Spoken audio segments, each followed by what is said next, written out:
Oi, gente! Sejam muito bem-vindos a mais um PET Explica. Hoje o conteúdo é sobre termoquímica, mais especificamente sobre gases. Então vamos lá.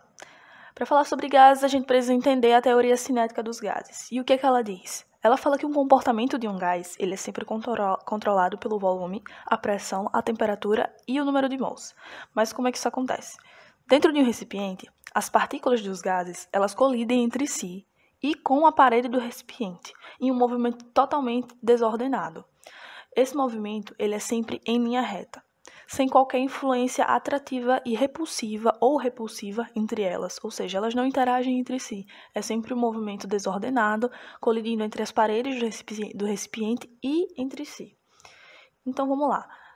A teoria cinética dos gases contém uma lei ideal, uma lei do gás ideal. E que essa lei ela é um pouco mais conhecida, que é a PV igual a nRT. E o que é que isso significa? P significa pressão, V é volume em litros, N é o número de mols, R é a constante universal dos gases, que ela tem uma especificidade que eu vou falar já já, e a temperatura sempre em Kelvin. É importante lembrar de todas essas unidades para o cálculo nunca sair errado, porque sempre há conversão. As questões sempre pedem a conversão das unidades, certo? E o que acontece? Voltando agora para a constante universal dos gases. Essa constante, ela tem unidades bem específicas que podem ser utilizadas dependendo de como a questão vai pedir, de como o problema vai pedir. Então, ela pode ser medida em ATM, em litros por miligrama de mercúrio, perdoe, não é miligrama, é milímetros de mercúrio, ou em litros por quilopascal. Enfim, pode-se usar qualquer uma dessas convertendo dentro do problema que vai ser pedido. Partindo agora para as leis que regem a teoria dos gases também, vamos falar sobre a lei de Boyle ou transformação isotérmica, que gira em torno essas transformações que eu vou apresentar agora giram sempre em torno da pressão, do volume e da temperatura, ainda das mesmas unidades que foram faladas anteriormente. O que acontece na lei de Boyle ou transformação isotérmica?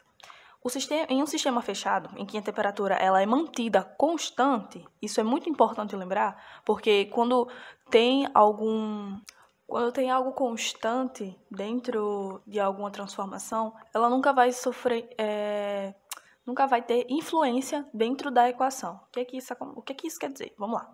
Quando essa temperatura, na lei de Boyle, ela é constante. Então, verifica-se que determinada massa de um gás ocupa um volume que é inversamente proporcional à sua pressão.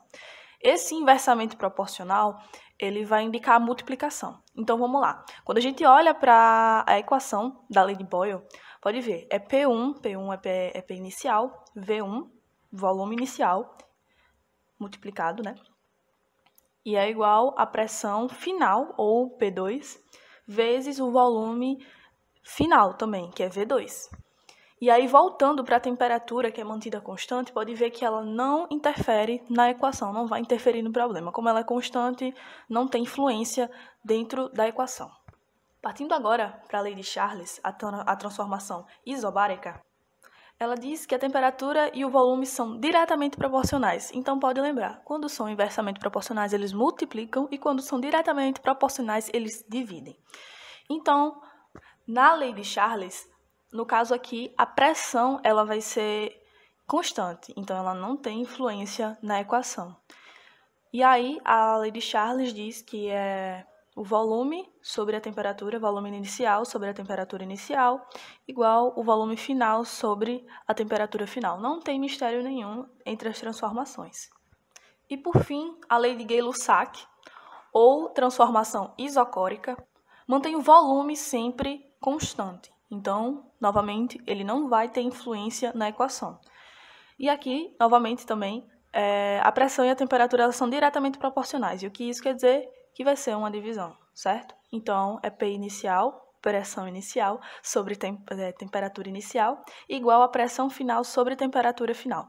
Novamente, não tem nenhum mistério entre essas equações, nenhuma das transformações. Também há a combinação das leis, que nada mais é do que a pressão e o volume inversamente proporcionais, que isso é regra, sempre, pressão e volume sempre serão inversamente proporcionais.